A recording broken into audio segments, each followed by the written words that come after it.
Oi, Carol, muito bom dia para você, bom dia para quem nos acompanha em casa. Eu já começo falando que o laudo pericial diz que a Vitória não foi abusada e que ela morreu com 3 facadas no pescoço. Mas para a gente entender essa cronologia, vamos voltar lá no início. Quando o corpo da Vitória foi encontrado, a polícia tinha mais de um suspeito e pediu a prisão de 3 pessoas. Um deles, um amigo da Vitória, um ex-namorado da Vitória e também o Michael, que é esse homem que agora confessou o crime. Só o Michael foi preso porque a justiça não aceitou o pedido de prisão dos outros 2. Quem é o Michael nessa história? O dono do Corolla, carro em que foi encontrado um fragmento de sangue com a ajuda do luminol, trabalho minucioso da perícia e também um cabelo. Esses fragmentos foram levados para análise da perícia. Ontem à tarde, por volta do meio-dia, teve uma coletiva aqui na Demacro, na capital paulista, para falar sobre essa dinâmica do crime, o que a polícia esclarece sobre os fatos e também esse depoimento do Michael em que ele confessa ter assassinado a Vitória. O que a polícia diz então e esclareceu sobre a dinâmica do crime? Que Michael seguia a Vitória nas redes sociais, eles consideram um stalker e seguia também o caminho que a jovem fazia de casa para o trabalho e vice-versa.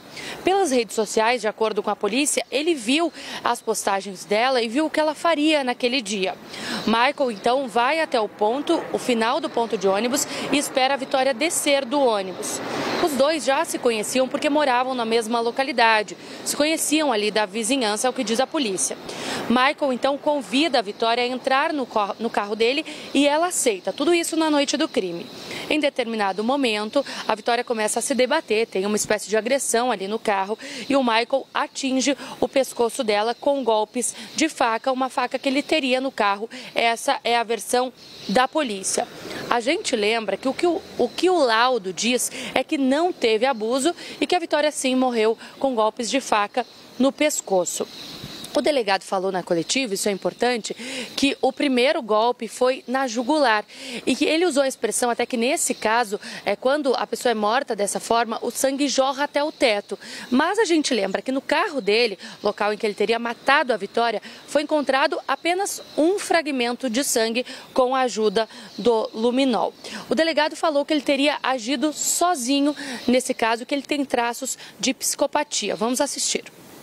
Uma pessoa dessa não consegue trabalhar com outro psicopata.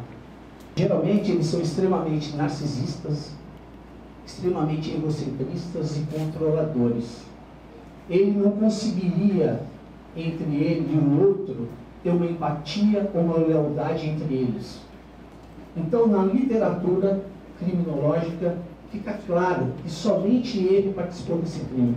Primeiro porque ele já vinha perseguindo, nós chamamos de stalker, já há muito tempo ele vinha perseguindo a vítima. O Michael disse ainda no depoimento dele que ele teria matado a Vitória porque ela teria ameaçado contar para a esposa dele que eles tiveram um caso há cerca de 1 ano. Essa foi a versão do depoimento dele. Ele também afirmou que não sabe como o corpo dela foi desenterrado, nem como os cabelos dela foram removidos. E ele também disse que não teria voltado ao local onde o corpo foi enterrado. E aí, Carol, tem algumas pontas soltas que a gente tenta entender sobre esse caso. Lá no início, quando a polícia encontrou o corpo, disse que o cabelo estava raspado, nós noticiamos isso aqui na CNN, e que o corpo tinha sinais de muita agressão. Agora a polícia diz que o cabelo não foi raspado e que tem a possibilidade de o couro cabeludo ter se desprendido porque o corpo já estava em estado de decomposição. Tem outra questão. O depoimento de um vizinho diz que teve uma conversa alta entre mais de um homem na noite do crime por volta da 1h da manhã na casa do Michael. Isso é o que diz a vizinhança. E a polícia, então, acreditava na participação de mais pessoas, mas agora essa hipótese foi descartada. Ao mesmo tempo que o depoimento do vizinho diz que tinha mais gente na casa do Michael na noite do crime, a polícia diz que ele agiu sozinho. E essa questão do cabelo raspado também chama muita atenção. Naquele primeiro momento, a polícia disse que os assassinos ou o assassino teriam raspado o cabelo da Vitória. Agora, então, a polícia diz que esse couro cabeludo pode ter se desprendido porque o corpo estava ali em estado de decomposição. Existem ainda algumas pontas soltas que a gente está tentando entender sobre esse caso, mas a polícia diz que já esclareceu tudo e que o Michael é o único culpado por esse crime. Carol.